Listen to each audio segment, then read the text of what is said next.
사촌 정파가 남궁련의 지휘 아래 굳건한 연합을 결성하자 마교와 혈연맹은 중원 남부의 거대한 물길인 장강 일대를 흔들기 시작했다. 장강 수로를 장악하고 있는 사파 최대 연합 조직 장강 18수체, 그들의 총본산이 위치한 군산도 수체 대체주는 혈연맹으로부터 막대한 금은보화와 함께 연합 합류를 강요하는 최후 통첩 서신을 받고 깊은 고심에 빠져 있었다. 맹주, 혈연맹에 배를 띄워주지 않으면 18수체 전체가 혈마들의 칼날에 짓밟힐 것이요.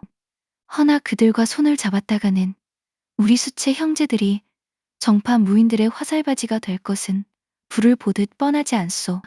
부채주의 불안 섞인 목소리에 대체주 수로왕 진호경은 미간을 찌푸린 채 턱수염을 쓰다듬었다. 이리 가도 죽고 저리 가도 죽을 판이로군. 정파 놈들은 우리를 사마에 돌아 적대할 것이고 마교놈들은 우리를 소모품으로 쓸 테니. 그때 굳게 닫혀있던 수체 대회의실 천장 들보 쪽에서 기이할 정도로 느긋한 하품 소리가 들려왔다. 아이고, 수로 영감님, 3년 전에 제가 그 수체 쥐새끼들 잡아들였을 때는 사마회도 안 따지고 술 잘만 따라주시더니 이제는 아주 남처럼 섭섭한 소리를 하십니다. 누구냐? 진호경과 수체 고수 15명이 일제히 도검을 뽑아들고 위를 올려다보았다. 높은 들보 위에 삐약에 걸터앉은 산에 빛바랜 구름 문양 도포에 집신을 신고 한 손에는 낡은 호리병을 든 명운이 껄껄 웃으며 아래를 내려다보고 있었다. 그의 바로 아래층 입구에는 남궁련과 당소소, 개방홍계가 조용히 모습을 드러냈다. 진호경의 눈이 휘둥그레졌다. 너는 무당산에서 내려왔다던 그 괴짜도사 아니냐. 영감님 수염이 그동안 더 훌쩍 자라셨네. 강물 위에서 뱃놀이 좀 하려 했더니 쥐새끼들 서신받고 아주 벌벌 떨고 계신다는 첩보를 듣고 마실 좀 왔지. 명운이 들보에서 깃털처럼 가볍게 뛰어내렸다.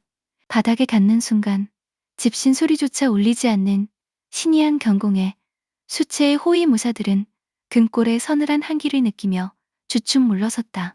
도사, 내 놈이 여기까지 무슨 일인가. 정파 연합의 앞잡이라도 되어 우리 목을 치러 온 것이냐. 부채주가 험악하게 도검을 겨누자 명운은 손가락으로 콧등을 긁적이며 남궁련을 돌아보았다. 소저, 제가 이 수로 양반들 성질머리가 급하다고 말씀드렸지요? 남궁련이 차분한 발걸음으로 명운의 옆에 서서 폭권을 올렸다.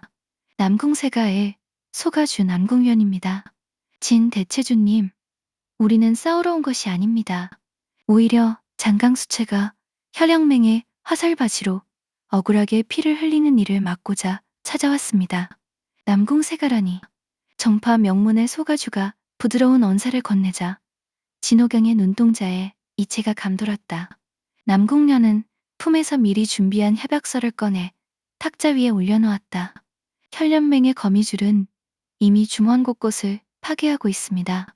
만약 장강 18수체가 본 연합과 불가침 및 중립미략을 맺고 수로 통행을 마감한 주신다면 정파 연합은 향후 10년간 장강수로의 모든 통상 권리를 수체의 독자 영역으로 인정하고 일절 간섭하지 않을 것입니다. 그것은 사파, 옹건파 세력이 가장 갈망하던 실질적이고 파격적인 조건이었다. 하지만 진호경은 쉽게 경계를 풀지 않았다. 말은 좋소만 우리가 중립을 지켰을 때 혈령맹 놈들이 본체를 덮치면 누가 우리를 지켜준단 말이오. 아이고, 참으로 걱정도 팔자십니다. 명운이 허리춤에 호리병을 툭 내리놓으며 씩 웃었다. 영감님, 제가 3년 전에 영감님 아끼시던 강철닻을 어떻게 움직였는지 잊으셨습니까? 마교 고스라는 놈들 칼날도 결국엔 이 손가락 끝에 걸리는 쇳덩이에 불과합니다. 명운이 천천히 앞으로 걸어나가 수체 대회의실 한가운데를 바치고 있는 묵직한 500년 묵은 참나무 기둥 옆에 섰다. 수체 형제분들이 뱃길만 잘 잠가두시면 넘어오는 쥐새끼들 발목은 제가 다 분질러드리지. 명운의 손가락 끝이 무거운 기둥결의 한 점을 가볍게 언뜻 짚었다. 힘을 싣거나 파열음을 내는 일이 없었다. 단지 태극의 원리를 담은 맑은 태극도기의 파동이 기둥을 타고 아래로 스며들었을 뿐이었다. 수채 대청 바닥 아래를 짓누르던 거대한 수중바위판이 명운의 손가락 한 점 파동에 의해 가볍게 솟구치며 회의실 전체가 호수위 유람선처럼 부드럽게 한번 흔들렸다. 나무 기둥은 상처 하나 없이 멀쩡한데 건물 전체의 중심축을 손가락 하나로 좌우로 굴려버린 압도적인 명운의 신이었다. 진호경은 턱이 빠질 듯 입을 벌린 채 명운의 손끝을 바라보았다. 이럴 수가. 억센 내공으로 때려 부수는 게 아니라 대지의 축을 마음대로 쥐고 흔들다니. 혈영맹의 마인들이 온다 한들 이 도사의 손바닥 안을 벗어날 수 있겠는가. 진호경은 단숨에 결단을 내렸다. 그는 쥐고 있던 도검을 꽂아 넣고 탁자 위에 협약서 위에 인장을 찍었다. 좋소. 오늘부로 장강시 팔수체는 마교와 혈련맹의 어떤 사주도 거절할 것이요. 백기를 철저히 봉쇄하여 그놈들이 단 한 척의 배도 띄우지 못하게 만들겠소이다. 호후, 수로 영감님 아주 시원시원하네. 당소소가 환호하고 홍계가 안도의 한숨을 내쉬었다. 남궁녀는 명운의 헐렁한 도포 옆에 서서 깊은 미소를 지었다. 정파와 사파의 경계를 넘어 천하를 파멸해서 구하려는 맑은 순리의 그물망이 이제 장강의 거대한 수로까지 완벽하게 품어 안고 있었다. 혈영맹의 거미줄을 걷어내기 위해서는 그들보다 더 빠르고 정밀한 눈이 필요했다. 개방의 전부력만으로는 한계가 있었기에 일행은 장강이남에서 가장 거대하고 은밀한 정보거래소라 불리는 화룡루의 문을 두드렸다. 화려한 비단 병풍과 향긋한 난초향이 가득한 화룡루의 최상층 자시색 장막 뒤에서 옥구슬 굴러가는 듯한 여인의 목소리가 흘러나왔다. 남궁세가의 소가주와 사천당문의 소주, 그리고 개방의 제자까지 참으로 귀한 손님들이 한꺼번에 찾아오셨군. 그런데 장막이 거치며 자태를 드러낸 여인 화룡루의 각주 옥비양은 요염한 미소를 지으며 일행을 훑었다. 그녀의 시선은 옥색 무복을 입은 남궁연도 당소소도 아닌 그들 사이에서 가장 허름하고 헐렁한 도포를 걸친 채 뒷머리를 긁적이는 명운에게 고정되었다. 이쪽의 헐렁한 도사님은 우리 화룡루의 장부에조차 기록되지 않은 신비로운 분이시군. 옥비양은 나비처럼 유연한 몸짓으로 명운에게 다가왔다. 그녀가 걸음을 옮길 때마다 매혹적인 분내와 짙은 난초, 향기가 명운의 콧등을 스쳤다. 옥비양은 명운의 옆자리 좌복에 다리를 포개고 앉으며 하얀 손을 뻗어 명운의 낡은 도포자락을 살포시 쥐었다. 이 낡은 천조각 아래 천하를 뒤흔드는 힘을 숨기고 계신가? 아니면 그저 운이 좋았던 총구석 도사님이신가? 그녀의 목소리는 귓가를 간지럽히는 춘풍처럼 부드러웠으나 눈동자 깊은 곳에는 명운의 내공 깊이를 자로재려는 날카로운 정보상의 안광이 빛나고 있었다. 옥비양은 짐짓 실수를 가장하며 명운의 어깨 쪽으로 몸을 가볍게 기울였다. 그녀의 풍만한 가슴이 명운의 팔뚝에 닿을 듯 말 듯 밀착했다. 명운이 허리춤에 호리병을 차고 껄껄 웃었다. 아이고, 각주님 냄새가 너무 좋아서 제 호리병 속 술이 다 부끄러워합니다.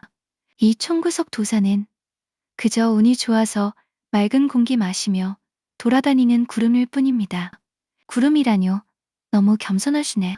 옥비양은 포기하지 않고 명운의 잔에 차를 따르며 자신의 손가락을 명운의 손등 위에 스치듯 얹었다. 제가 구름을 다루는 법을 조금 아는데 오늘 밤 저와 깊은 이야기를 나누어 보시겠어? 그녀의 손가락 끝이 명운의 손등 기혈을 아주 미세하게 자극했다. 상대의 내공 반응을 살피려는 교묘한 수작이었다. 바로 그 찰나였다. 따스하던 화룡루 최상층의 공기가 삽시간에 얼어붙었다.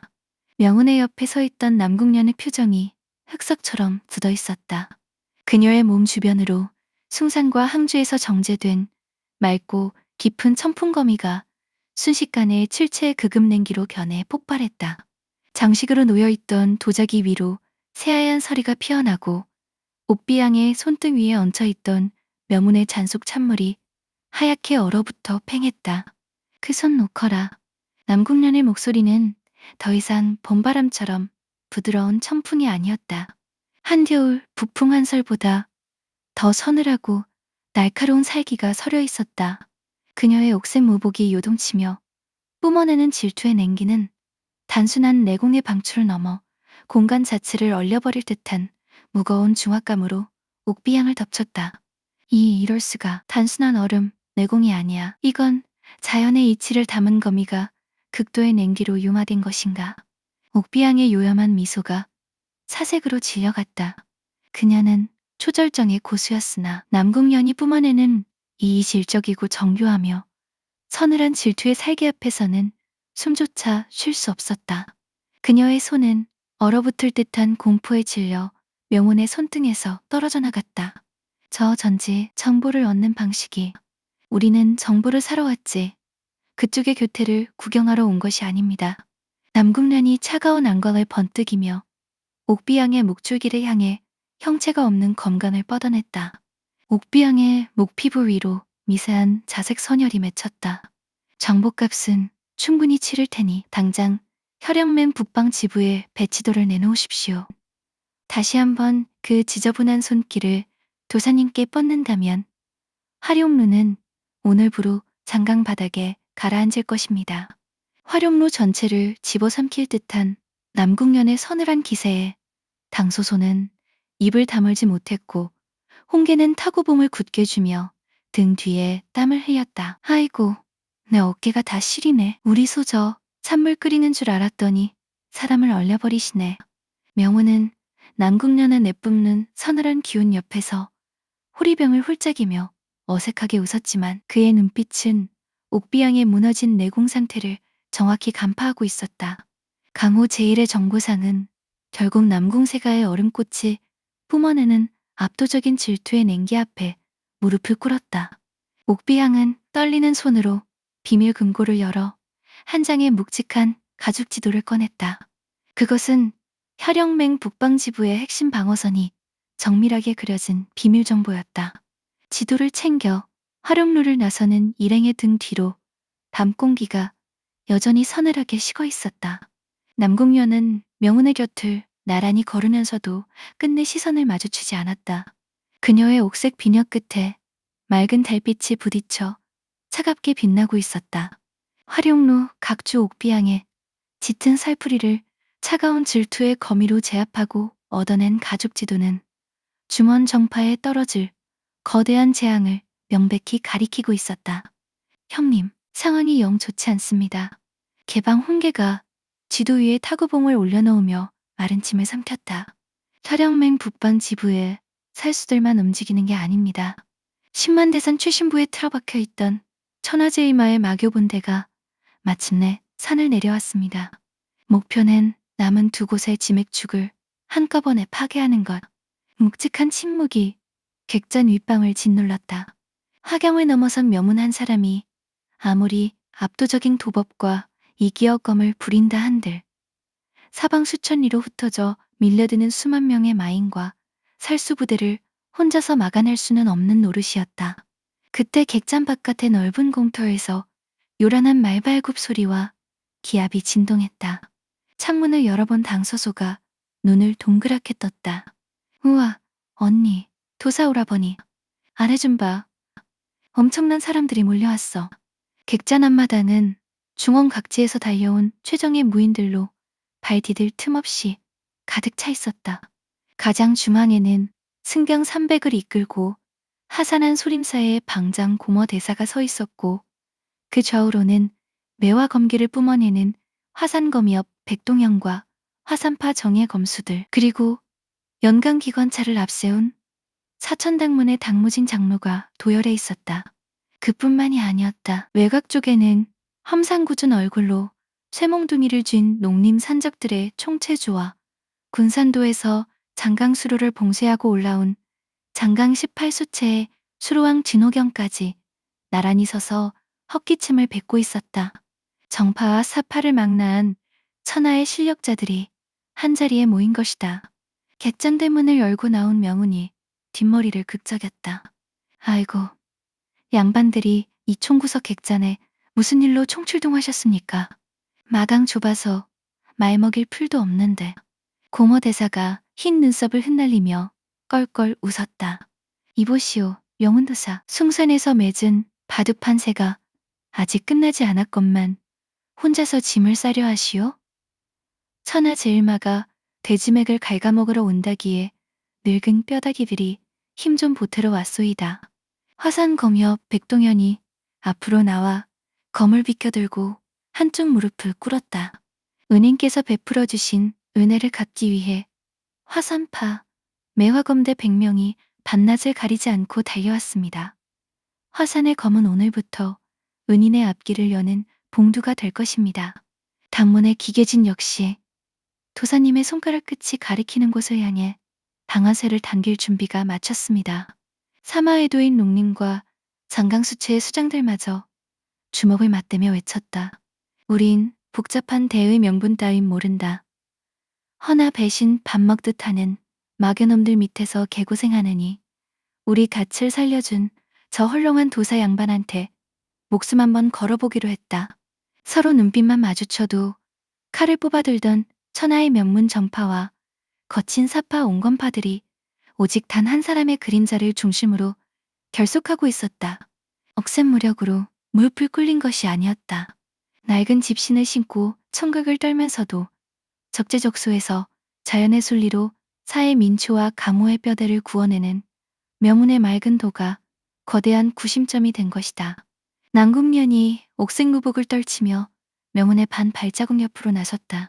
그녀의 맑고 깊은 음성이 마당 전체에 청명하게 울렸다. 소림, 화산, 당문, 남궁세가, 개방, 농림, 그리고 장강수채까지. 오늘 우리는 중원을 갉아먹는 마교와 혈령맹에 맞서 7개의 맑은 별로 뭉쳤습니다.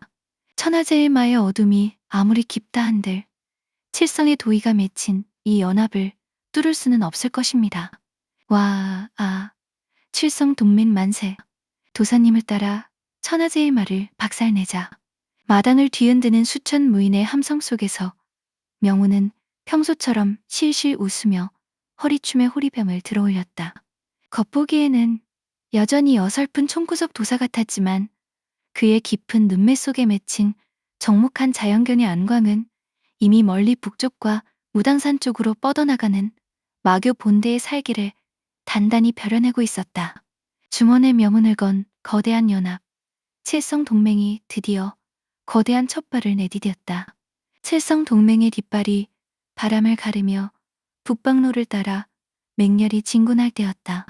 맑게 갠 대낮의 하늘 한쪽에서 붉고 검은 연기가 번개처럼 솟구쳐 올랐다. 단 한 곳이 아니었다. 동쪽 낙양과 서쪽 섬서, 그리고 남반의 화음현에 이르기까지 중원 10여 개의 지점에서 굉음과 함께 잿빛 화염이 동시다발적으로 피어오르고 있었다. 땅바닥이 발 아래에서 거칠게 요동쳤다. 행군을 멈춘 공허대사와 백동현의 얼굴이 경악으로 굳어졌다. 이 무슨 흉흉한 파여름인가. 마교분대와 마주치기도 전에 사방에서 연기가 치솟다니. 앞쪽 척후병들이 당했습니다. 개방의 제자 하나가 피투성이가 된 찢어진 집신을 끌며 달려왔다. 홍형님, 대사님, 혈영맹의 쥐새끼들이 관기에 휩싸였습니다. 놈들이 정파 문파 인근 마을과 상단 거점에 화약을 두르고 뛰어들어 통째로 자폭을 감행하고 있습니다. 뭐라? 자폭을 벌인다고? 그의 말이 끝나기가 무섭게 연합군 좌측 숲 틈새에서 옷을 찢어 발기고 두 눈이 시퍼렇게 풀린 사내 7명이 짐승처럼 울부짖으며 튀어나왔다. 그들의 목과 가슴에는 마교비전의 끈적한 돛기름과 연쇄 화약단지가 칭칭 감려 있었다. 천하제일마 만세, 칠성보민을 가루로 만들어라. 광기에 찬 마인들이 하산파 대열을 향해 몸을 던지려던 바로 그 찰나였다. 하늘에서 떨어진 은빛 침들이 자폭조의 무릎 뒤 오금 기열에 정확히 박혔다. 당소소가 연주금을 쏘아보내며 발을 묶은 것이다. 그 틈을 타 헐렁한 도포자락이 유연하게 허공을 갈랐다. 명운에 미끄러지는 듯한 소요유 보법이 광인들의 앞을 바람처럼 스쳐 지나갔다. 거한 철음이나 파괴는 없었다. 명운의 정교한 두 손가락 끝이 광인들의 목덜미와 가슴 중심점의 기혈고리를 가볍게 툭 언뜻 짚어내는 순간 마공으로 끓어오르던 도화선의 뇌관 기운이 지렛대 이치에 역류하며 사르르 꺼져버렸다. 바닥에 굴러떨어진 광인들은 비명조차 지르지 못한 채 축 늘어졌다. 아이고, 양반들이 살기 싫다고 남의 길바닥에 화약가루를 뿌리면 쓰겠습니까? 명운이 손목을 툭툭 탈며 일어섰다. 하지만 그의 표정에서 평소의 느긋한 총극 웃음기는 온데간데 없었다. 그의 감각적인 눈동자는 지상에서 피어오르는 열기가 아닌 지하 300척 깊은 곳에서 거칠게 찢겨나가는 대지의 비명을 정확히 짚어내고 있었다. 남궁년이 흔들리는 땅을 지탱하며 명운의 곁으로 다가섰다. 도사님, 이 잦은 폭발들은 단순한 자폭이 아닙니다. 땅길의 흐름이 뒤틀리고 있습니다. 소저 말이 맞습니다. 양민들을 놀래키는 건 미끼에 불과합니다. 진짜 목적은 쥐새끼들 몸에 감은 마교 독화약으로 지하짐에게 약한 고리를 동시다발로 때려 부수는 겁니다. 명운의 굳은 말끝과 함께 북서쪽 하늘 밑에서 기막을 찢는 거대한 진동이 파도처럼 밀려왔다. 산맥 하나가 통째로 주저앉는 듯한 비정상적인 파열음이었다. 공허대사가 염주를 떨어뜨리며 합장했다. 아미타불, 북서쪽 태원지경이다. 6번째 칠성복맞은 거점이 기어이 파괴되고 말았구나. 천하를 묶고 있던 7개의 자물쇠 중 6개가 마교의 잔혹한 자폭 광기 앞에 산산이 부서졌다. 마지막 남은 단 하나의 지맥축으로 전주먼의 맑은 기운이 쏠리며 허공에 서늘한 소용돌이가 일기 시작했다. 명운이 호리병을 단단히 고쳐매며 북쪽 끝 구름 속에 가려진 거대한 산봉우리를 똑바로 응시했다. 이제 숨바꼭질은 끝났습니다. 쥐새끼들이 노리는 마지막 대문의 위치가 열렸습니다. 6번째 결계의 붕괴와 함께 나교본대가 총공격을 퍼부을 최후의 전쟁터가 명백한 윤곽을 드러내고 있었다. 6번째 봉인이 깨져나간 여파로 대지가 잘려나간 비명소리가 채 가시기도 전이었다. 잿빛 연기로 덮인 하늘 저편에서 비틀거리는 점 하나가 맹렬히 회전하며 아래로 떨어져 내렸다.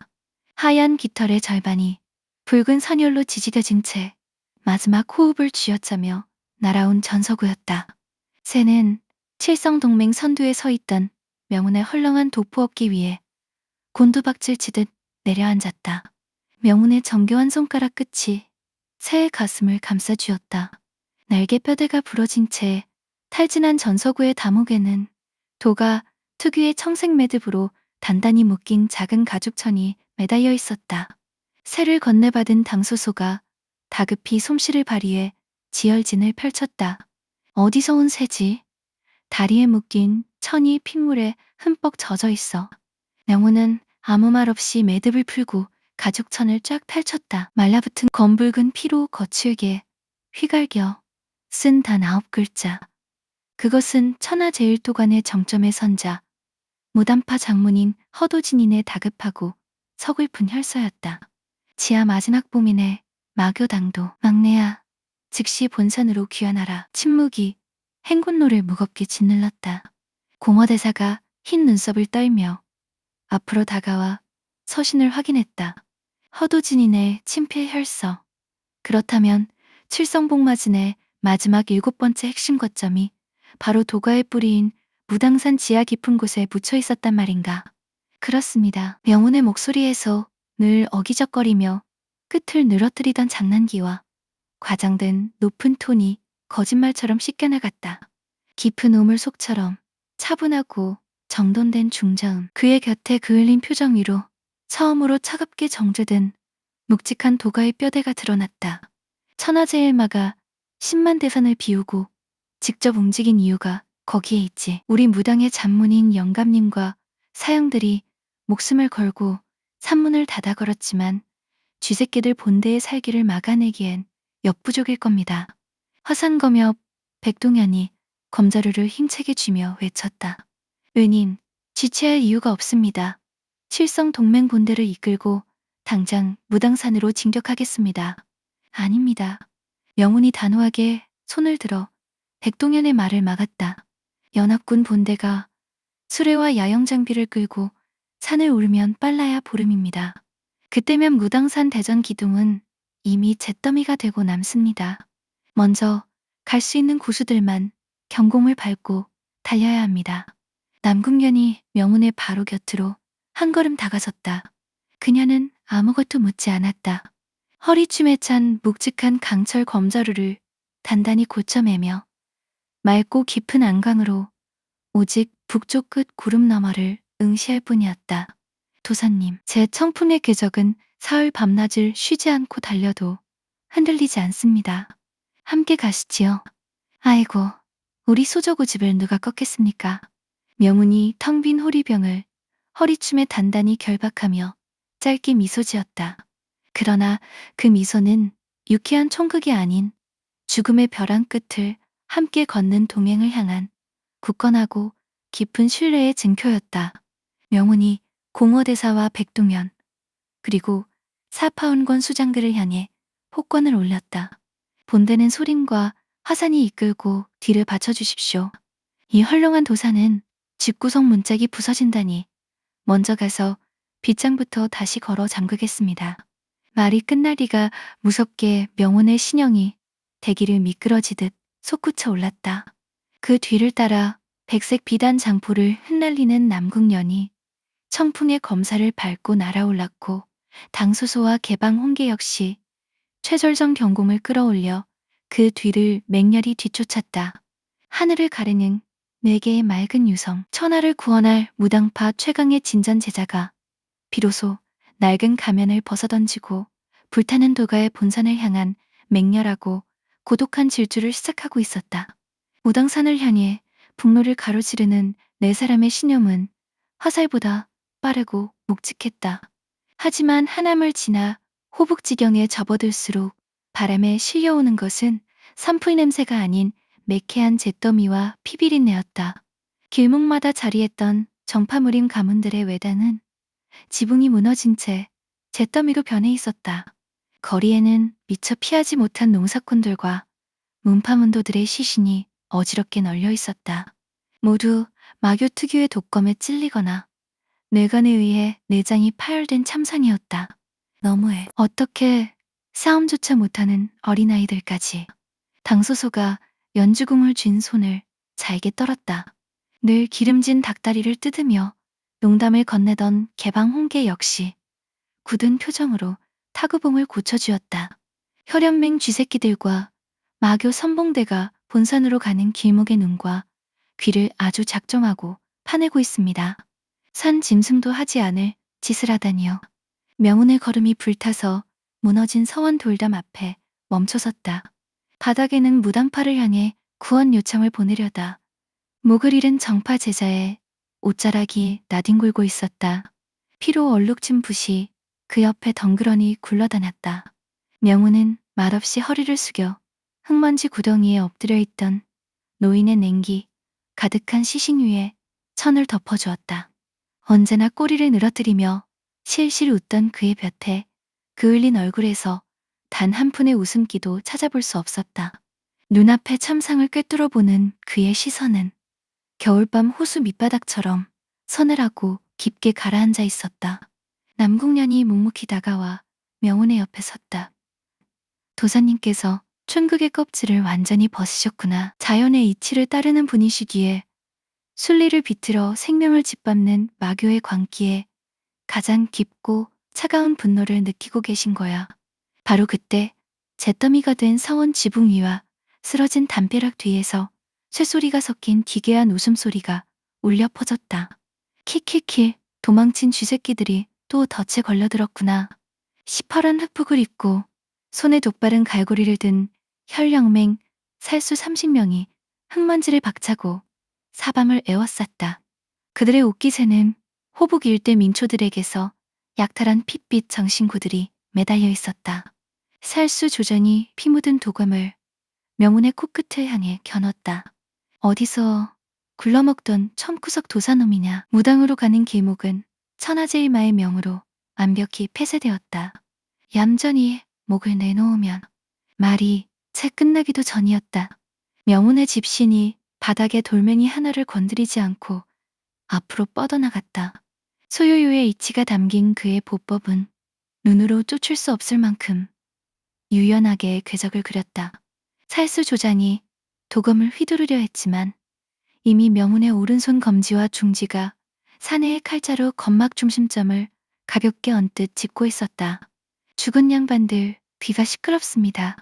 낮고 건조한 명운의 음성이 떨어지는 순간 태극의 원리가 담긴 정교한 도기가 칼자루를 타고 살수 조장의 단전 기혈고리를 가로질렀다. 요란한 충격음조차 없었다. 사내의 팔목이 힘없이 꺾이며 도검이 바닥으로 미끄러졌고 체내의 호흡선이 완벽히 뒤틀린 살수 조장은 거품을 물며 바닥으로 쓰러졌다. 조장을 한순간에 죽여라, 같이 덤벼라. 남은 살수들이 돛갈고리를 쳐들고 일제히 쇄도했다. 남궁년이 천검을 뽑으려 했으나 명운의 손끝 궤적은 이미 대기의 흐름 속을 헤엄치듯 가로지르고 있었다. 억센 힘이나 요란한 매력의 충돌은 필요하지 않았다. 날아오는 무기들의 무게중심점과 살수들의 보법관절 고리만을 아주 정교하고 유연하게 흘려내는 단 10여 번의 손짓. 불과 세 호흡이 지나기도 전에 30명의 혈련맹 살수들은 어깨와 오금의 기혈을 정확히 꿰뚫린 채 제자리에 고목나무처럼 굴러떨어져 꿈틀거렸다. 단 한 명도 비명조차 크게 지르지 못한 완벽하고 조용한 제압이었다. 명운은 바닥에 떨어진 흙먼지를 집신 끝으로 털어내며 북쪽 하늘을 향해 시선을 돌렸다. 거제 아우님, 쓰러진 놈들 턱을 쳐서 이빨 뒤에 숨긴 동낭부터 빼내십시오. 관아 양반들이 수습하러 올 때까지 산문 앞 돌 무더기에 묶어두고 가겠습니다. 예 형님. 명운이 다시 북쪽 무당산을 향해 발걸음을 옮기자 남궁녀는 굳게 다진 입술로 그 뒤를 따랐다. 참혹한 피의 흔적이 길어질수록 헐렁한 도사의 굳은 인매와 맑은 도포자락이 품은 자연경의 무의는 더욱 날카롭고 단단하게 정련되고 있었다.